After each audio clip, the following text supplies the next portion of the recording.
حضرت شیخ سعدی فرماتے ہیں، دن کی روشنی میں رزق تلاش کرو اور رات کو اسے تلاش کرو جو رزق دیتا ہے۔ ایسے دوست سے ہاتھ دھو لینا بہتر ہے جو تیرے دشمنوں کے ساتھ بیٹھتا ہو۔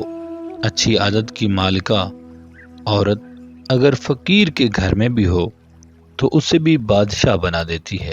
نصیحت اگرچہ ناخوشگوار ہوتی ہے لیکن اس کا انجام خوشگوار ہوتا ہے۔ تعلیم انسان کو بولنا تو سکھا دیتی ہے مگر یہ نہیں سکھاتی کہ کب اور کہاں اور کتنا بولنا ہے۔